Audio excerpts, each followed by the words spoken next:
Bom, senhores, dando continuidade, então, vamos agora ver os limites ao poder de reforma dentro de poder constituinte derivado reformador. Como vimos, então, esse poder tem determinadas características. Ele é um poder secundário, é um poder limitado e é um poder condicionado. Essas características que falei no bloco passado não se aplicam somente ao poder constituinte derivado decorrente, que é aquele que tem estados e Distrito Federal e para alguns municípios para criarem suas próprias constituições. Essas características de secundário, limitado e condicionado também são características do poder constituinte derivado reformador, seja por via de revisão, seja por via de emenda à Constituição. Então vamos agora ver essas características, não características, mas vamos ver esses limites ao poder, ao exercício do poder de reforma da Constituição. Primeiramente, vamos aqui trabalhar com a ideia de revisão. Como falei no final do bloco passado, a revisão como forma de como hipótese, como instrumento de reforma, é uma alteração ampla, mais generalizada no texto constitucional. Já a emenda é uma alteração, é uma reforma mais pontual no texto constitucional. E aí a pergunta é, a nossa Constituição de 88 previa ou previu alguma hipótese de revisão? E a resposta a essa pergunta é sim, isso foi previsto no artigo 3º do ADCT. Então o artigo 3º do ADCT previa uma hipótese de revisão à Constituição. E dessa hipótese foram formuladas 6 emendas à Constituição, que ficaram conhecidas como emendas de revisão. Só que isso já aconteceu. Joga na tela. A revisão constitucional foi realizada no Brasil no período de 1/3 de 94 a 7/6 também de 94, que terminou com a revisão de 6 emendas constitucionais, chamadas de emendas de revisão. E aí vai se discutir na doutrina o seguinte: é possível, não há mais nenhuma previsão, pelo menos até o prezado momento, de uma nova revisão constitucional.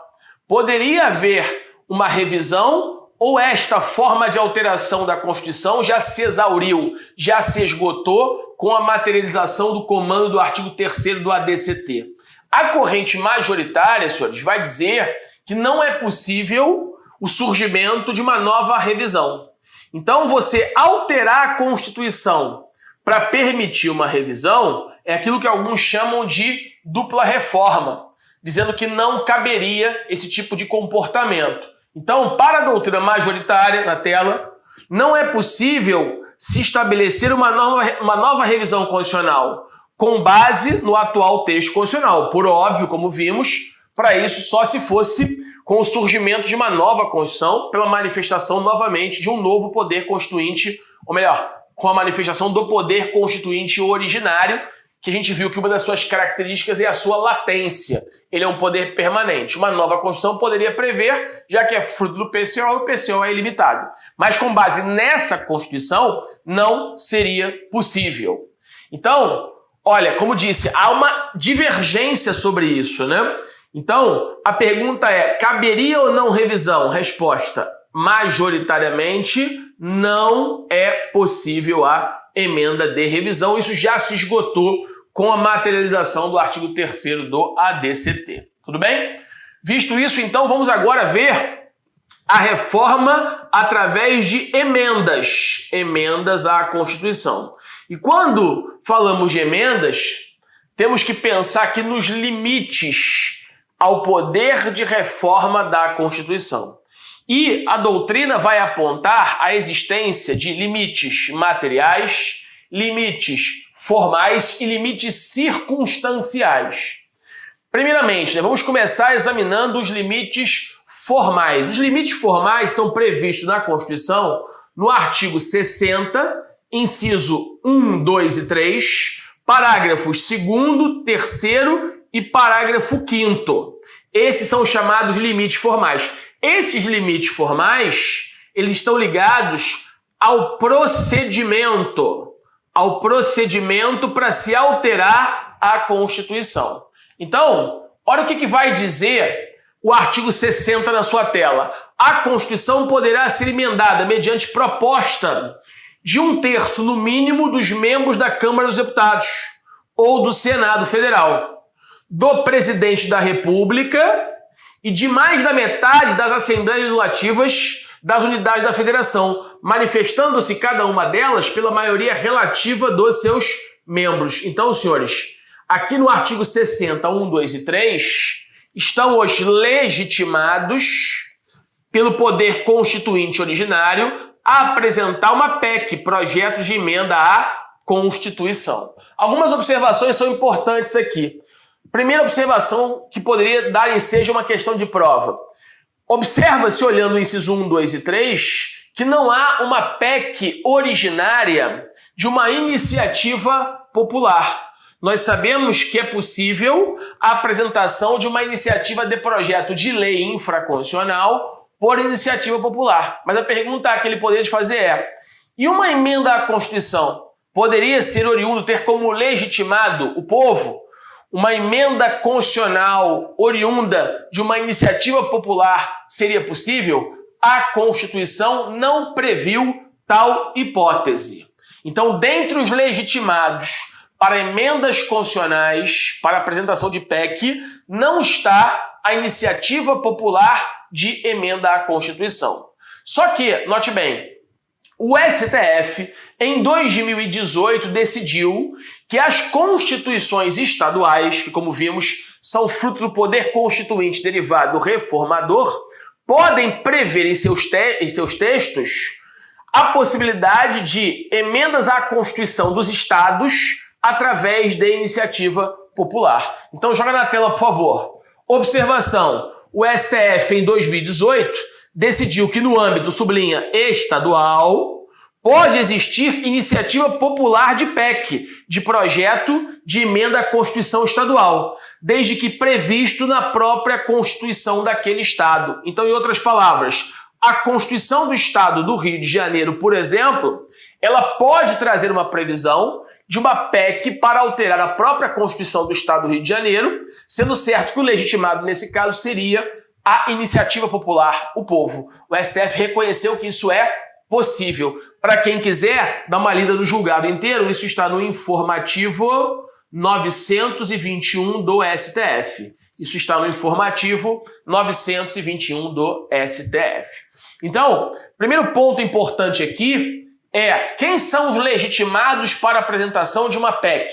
Artigo 60, inciso 1º, 2º e 3º. Bom, outro limite material, ou melhor, desculpe, outro limite formal ao poder de alteração da Constituição está ligado não só ao legitimado, aquele que pode apresentar, mas também ao quórum para a aprovação e a tramitação nas casas legislativas. Nós sabemos que a nossa Constituição, estudou isso quando vimos a classificação das Constituições, que a nossa Constituição é uma Constituição classificada como rígida.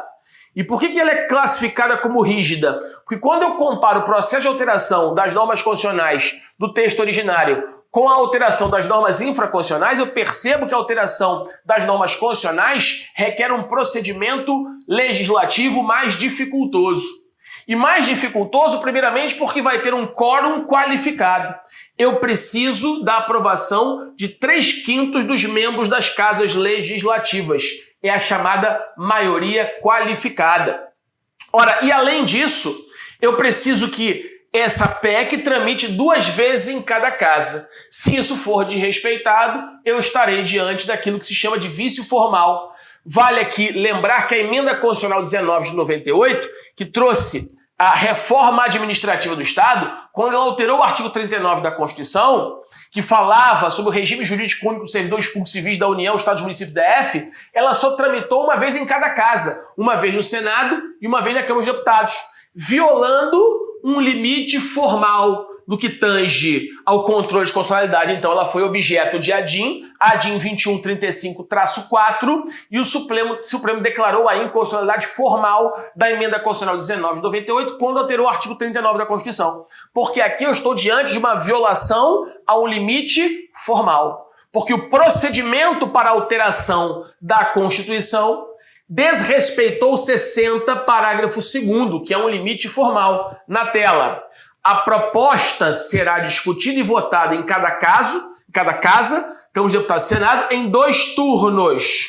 considerando-se aprovada se obtiver 3/5 maioria qualificada dos membros das respectivas casas. Então, essa emenda 19 de 98, quando alterou o artigo 39 da Constituição, falando sobre o regime jurídico único, só tramitou uma vez em cada casa. O Supremo declarou inconstitucional essa emenda 19 de 98 por violação ao limite formal do 60, parágrafo 2º da Carta Constitucional. Tudo bem? Tranquilo até aí? Então, senhores, o limite formal, segundo a doutrina, aqui na tela, onde é que está o limite formal? No artigo 60, inciso 1º, 2º e 3º, que fala dos legitimados, no parágrafo 2º, no parágrafo 3º e no parágrafo 5º. Tudo bem? Esses são os chamados limites formais. Só que a Constituição, no que tange ao poder de alteração da mesma, também vai ter limites que não são formais, mas são limites materiais. E os limites materiais estão no 60, parágrafo 4º da Constituição. E aquilo que a maioria dos operadores e estudantes do direito conhecem como cláusulas pétreas, ou cláusulas de pedra, que teria um verniz de imutabilidade. A gente sabe que não é tão radical assim. Eu posso alterar para ampliar. E há autores que vão defender a tese, que a gente vai ver aqui, né, que fala-se que a proposta de PEC tendente a abolir direitos fundamentais não vai ser examinada. E alguns vão dizer o seguinte: olha, o que não pode ser examinado é a emenda constitucional tendente a abolir. Mas no cotejamento, na ponderação de direitos fundamentais que são colidentes porque são descritos em princípios, pelo princípio da cedência recíproca, em determinado caso concreto, eu poderia, de alguma forma, restringir em grau mínimo um direito fundamental para salvaguardar o outro. Então há algum grau, sim, de admissibilidade e restrição. Eu não posso aprovar ou debater ou deliberar sobre uma emenda tendente a abolir. Mas se é no cotejamento de ponderação de direitos fundamentais vinculados em princípios que são colidentes por natureza, ontologicamente falando, já falei isso em blocos passados, né? Eu poderia, pelo princípio da cedência recíproca, harmonizar o sistema, restringindo o direito fundamental, para que um outro, naquele caso concreto, possa ser exercido de forma plena e restrita. E nem por isso eu estaria abolindo aquele que cedeu num conflito inicial que foi aqui superado pela técnica da ponderação que já examinamos. Então há quem defenda essa tese. Tudo bem? Eu vou falar daqui a pouco melhor dela. Mas voltando para cá. Então, os limites formal, 60, parágrafo 2º, 3º e 5º, incisos 1, 2 e 3. O limite material é um limite ligado a determinados assuntos. Se é verdade que o limite formal está ligado ao procedimento, também é verdade que quando eu falo em limite material de alteração da Constituição, eu estou tratando não da forma, mas estou falando que determinados assuntos não podem ser alterados, não podem ser abolidos, não podem ser retirados do texto constitucional. E a isso dá-se o nome de cláusulas pétreas. Faz com que a nossa Constituição seja classificada como Constituição rígida. Eu preciso de um processo mais dificultoso para alterá-la e determinados assuntos sequer podem ser alterados. Eu poderia até pensar numa alteração para ampliar, mas não uma alteração para suprimir. E que assuntos são esses? Onde é que eles estão? Nos 4 incisos do parágrafo 4º do artigo 60, na sua tela. É a forma federativa de Estado, o voto direto, secreto, universal e periódico, a separação de poderes e a garantia e os direitos e garantias individuais. Então vamos ver isso aqui melhor, né? Bom, inicialmente, ora, quais são essas cláusulas pétreas? Está na sua tela. Primeiramente, a forma federativa de Estado e a separação de poderes. Eu falei isso no início das nossas aulas. O Estado federado, a federação, é a maneira pela qual o poder político é distribuído numa base territorial. O poder pode estar concentrado no Estado unitário. Ele pode estar distribuído em vários núcleos de poder. Se o poder que estiver distribuído em vários núcleos de poder for a soberania, confederação. Se o poder político estiver distribuído em vários núcleos de poder for a autonomia política do artigo 18 da Constituição, estamos diante de uma federação. O nosso modelo estatal é de federação, porque o artigo 18 distribui núcleos de poder entre entes federativos, União, Estados e municípios, e o poder que está distribuído é a autonomia. 4 capacidades: capacidade de autogoverno, autofinanciamento, autolegislação e autoadministração. Logo, estamos diante de um modelo de Estado federado. Em aulas futuras falarei especificamente do modelo federado. Analisaremos as competências legislativa, administrativa, da União, dos Estados e municípios, dentro de uma repartição constitucional de competências. Mas, por hora, é importante que você saiba qual é o conceito de Estado federado, qual é a tônica do modelo federado. Significa que cada ente federativo é autônomo politicamente, não há relação de subordinação. Então, se é criada uma norma infraconstitucional, até mesmo uma PEC, uma emenda à Constituição, para dizer que o município é hierarquicamente subordinado ao Estado e o Estado é hierarquicamente subordinado à União, essa PEC é inconstitucional, por violação do pacto federativo, por violação do modelo de federação. Então eu não posso desconstituir o cerne da federação.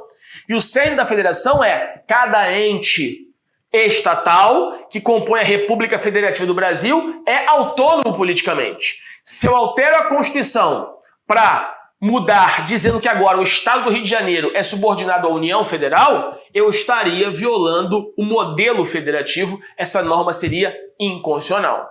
Uma outra passagem de inconstitucionalidade seria uma norma que criasse, constitucional, supostamente alterada por emenda, que criasse uma subordinação entre, por exemplo, o Executivo e o Judiciário e o Legislativo e o Executivo. Existe no direito administrativo algumas formas de extinção de contrato de concessão. Por exemplo, quando eu penso no artigo 35 da Lei 8987 de 95, que exige como forma de extinção do contrato de concessão a encampação a autorização legislativa. Alguns autores entendem que isso é inconstitucional por violação da separação dos poderes, que é cláusula pétrea. E, obviamente, não é uma norma que está na Constituição, mas essa lei infraconstitucional, o artigo 35 da 8987, quando fala de encampação, seria inconstitucional porque exigiria que o Poder Executivo se submetesse, se subordinasse a uma autorização do Legislativo para extinguir o contrato administrativo, que é a manifestação de função administrativa do Estado. Alguns autores advogam a tese que essa norma seria inconstitucional. Mas imagine que fosse uma PEC dizendo isso. Imagine que eu quisesse alterar a Constituição colocando essa passagem na Constituição.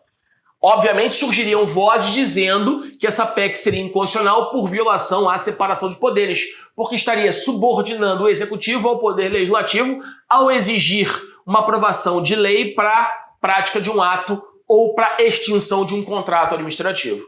Então, a primeira cláusula pétrea aqui é a forma federativa de Estado. Aí você vai pensar, André, mas e a República? Res pública. A República, senhores, não é forma de Estado. A República é forma de governo. República é forma de governo. Há autores, como por exemplo o professor Ingo Sarlet, que vai dizer que a forma republicana seria cláusula pétrea implícita. Então, tem de lembrar que as cláusulas pétreas, que os limites materiais não são somente os expressos no artigo 60, incisos, parágrafo 4º, inciso 1, 2, 3 e 4. Na doutrina, advoga-se a tese de que eu teria as chamadas cláusulas pétreas implícitas. E uma delas seria a forma republicana. A república não é forma de Estado é federação. A república é forma de governo. E segundo o professor Ingo Sarlet, seria uma cláusula pétrea implícita. Tudo bem? Então se ele perguntar na prova, candidato, forma de Estado é cláusula pétrea? É. E forma de governo? Implícita para alguns autores, aí você pode citar este professor lá do Sul. Tudo bem? Tranquilo? Muito bem. Qual é a segunda cláusula pétrea? Então a primeira é a forma federativa do Estado. A segunda cláusula pétrea é o voto. Direto, secreto, universal e periódico. que eu posso entender, André, por voto direto? Eu voto naquele que irá exercer o mandato. Então eu voto diretamente naquele parlamentar, naquele pré-candidato que vai exercer o mandato. Eu não voto numa comissão em pessoas que irão elegê-lo. Eu voto diretamente nele. Agora, cuidado, porque a Constituição, a gente sabe que normas oriundas do poder constituinte originário, elas podem se auto-excepcionar. Então, o poder constituinte originário, como vimos em blocos passados, por ele ser inicial, incondicionado, ilimitado, autônomo e permanente, principalmente essa característica da ilimitação, ele pode criar uma regra e ele pode criar uma exceção à própria regra que ele criou. E há várias passagens condicionais com relação a isso. Só você pensar, são inacumuláveis carga, emprego ou função pública. Norma constitucional originária, artigo 37 da Constituição, inciso 16. Eu não posso acumular carga, emprego e função pública. 37 da Constituição, 16, combinado com o inciso 17. Só que a própria Constituição traz exceções em que é possível acumular carga e emprego público. Principalmente cargo público, 2 cargos de professor, 1 cargo de magistrado com de magistério, mesmo Ministério Público ou magistério. Tem lá 7 exceções que eu explico na aula de administrativo.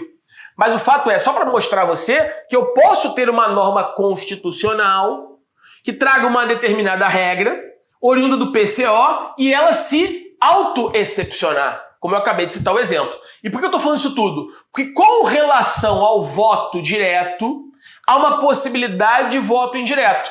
Então imagine a dupla vacância no cargo de chefe do executivo, presidente da República e vice-presidente da República. É o que a gente chama de dupla vacância, está lá no artigo 80 da Constituição. Ora, quem é que assume numa linha sucessória? Quem é que vai assumir? O presidente da Casa Legislativa. Se for a nível estadual, muitos estados, inclusive o estado do Rio de Janeiro, o governador do estado do Rio de Janeiro está sob processo de impedimento. Então quem assume é o vice. Mas imagine que o vice, ele também esteja sofrendo um impedimento, um impeachment. Aí quem vai assumir é o presidente da Alerj. Mas se o presidente da Alerj assumir, ele não leva o mandato até o final. Somente quem leva o mandato até o final é o vice-presidente, ou o vice-governador, ou o vice-prefeito. Nesse caso, se assumir o chefe da Casa Legislativa e no impedimento desse, no Estado, o chefe do Poder Judiciário, o presidente do TJ, ou o presidente do STF, sobre o plano federal, na linha sucessória do artigo 80, né? Você tem presidente da República, vice-presidente da República, presidente do Senado Federal, Câmara dos Deputados e ministro-presidente do STF. Não é por outra razão, inclusive, que eles têm que ser brasileiros natos, né? De acordo com o artigo 12, parágrafo 3º da Constituição. Bom, mas voltando para cá. Ora, nesse caso de assumir o chefe da Casa Legislativa ou o chefe do Poder Judiciário, se for no Estado ou na União, eles não levam o mandato até o final. Devem ser convocadas novas eleições. Se for no primeiro biênio do mandato, eleições diretas. Se for no segundo biênio, eleições indiretas pela Casa Legislativa. Então eu voto no deputado e o deputado estadual vai escolher o futuro governador. Eleições indiretas. Então o voto é secreto, direto, universal e periódico. O voto direto significa que eu voto naquele que vai ser o titular do mandato. Essa é a regra. Mas tem exceção na Constituição. A Constituição prevê que a dupla vacância, quando ela é complementada pelo chefe do Legislativo ou do Judiciário para completar o mandato, eles não completam o mandato. Eles têm que convocar novas eleições. No primeiro biênio, direta. No segundo biênio, direta. Seria uma exceção ao voto direto. Mas por que é possível?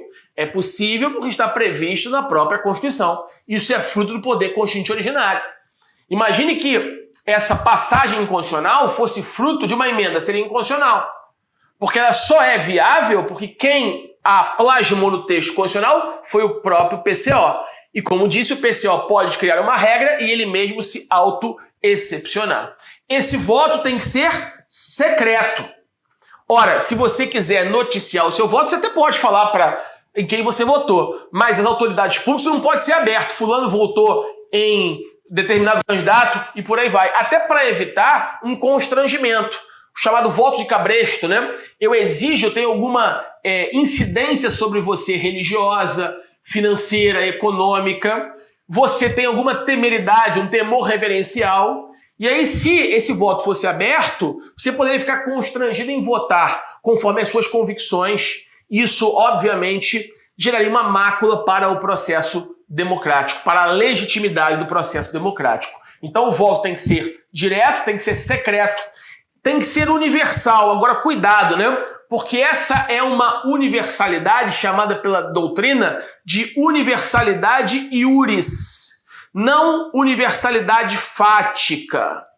Universalidade iuris. O que significa dizer isso? Significa que é a própria Constituição que vai dizer qual é a amplitude dessa universalidade. A Constituição, por exemplo, veta o voto do menor de 16 anos. Então aquele que tem 14 anos, ele já é um adolescente, pelo ECA acima de 12 é adolescente, mas não pode votar ainda. Então, cuidado, porque isso não é fático. Faticamente, nem todos podem votar. Quem é que não pode votar e ser votado? Ora, o menor de 16 anos não pode votar. Ser votado também não pode, porque se é acima de 18, que é a idade mínima para concorrer ao cargo de vereador. O analfabeto não tem capacidade eleitoral passiva, pode votar, mas não pode ser votado. Então, cuidado com a universalidade do voto. Aqui a universalidade do voto é uma universalidade iuris. Significa que é universal na medida que o direito construiu aquela universalidade. Todos têm direito a votar, mas todos aqueles que o direito permite que votem. Ora, uma criança de 2 anos não vota. Um adolescente de 13 anos não vota. Então a capacidade eleitoral ativa facultativamente começa aos 16 anos. Tudo bem? Tranquilo até aí? Bom, então esse voto é direto, secreto, universal e periódico. Aqui isso é lastreado no princípio da temporariedade dos mandatos, para evitar mandatos sucessivos e ininterruptos que durem uma eternidade, fazendo com que determinadas forças políticas, muitas vezes influenciadas por capacidade econômica, religiosa, venham a se perpetuar no poder, sem a possibilidade de se reoxigenar aquela estrutura de distribuição do poder político. Então a Constituição vai dizer que esse voto precisa ser periódico, e o período, obviamente, vai ser dito pela própria Constituição. Tudo bem? Tranquilo? Então, senhores, agora só para fechar esse bloco, cuidado, né? Porque aqui você não encontra, isso é muito cobrado em prova de primeira fase, questões pegadinha, né? O voto obrigatório. Aí numa questão de primeira fase, o candidato está nervoso, está tenso, até sabe a matéria, até estudou, e ele coloca assim, numa prova de constitucional, são cláusulas pétreas, o voto direto, secreto, universal, periódico, obrigatório. Aí o candidato nervoso, lendo rápido, secreto, direto, universal, periódico, obrigatório, marca certo, ou marca que isso está correto, quando na verdade isso está errado. Porque cláusula pétrea é voto secreto, direto, universal e periódico. O voto obrigatório, ele não é cláusula pétrea. Segundo alguns autores, teria havido aqui um silêncio eloquente. Então o legislador constituinte originário, o poder constituinte originário, quando não colocou o voto obrigatório como cláusula pétrea, quis, obviamente, não assegurar, quer dizer, se é que isso é segurança, né? Não quis determinar que isso fosse um comando obrigatório, podendo, então, por emenda à Constituição, o voto passar a ser facultativo. Então, lembre que o voto que é cláusula pétrea é o secreto, direto, universal e periódico, o obrigatório não é cláusula pétrea. Tudo bem? E, por último, direitos e garantias individuais são também cláusulas pétreas. Mas aí você poderia perguntar, dentro de direitos e garantias individuais, que são considerados cláusulas pétreas, o que eu tenho efetivamente? São os direitos e garantias individuais plasmados no artigo 5º, 78, inciso e 4 parágrafos? Ou será que isso engloba todo o título 2 da Constituição, englobando também os direitos sociais, a nacionalidade, os partidos políticos, que está no título 2, que são os direitos fundamentais? Eu começo o nosso próximo bloco enfrentando este questionamento para a gente terminar a teoria do poder constituinte. Tudo bem? Aguardo vocês lá. Um abraço, fiquem com Deus.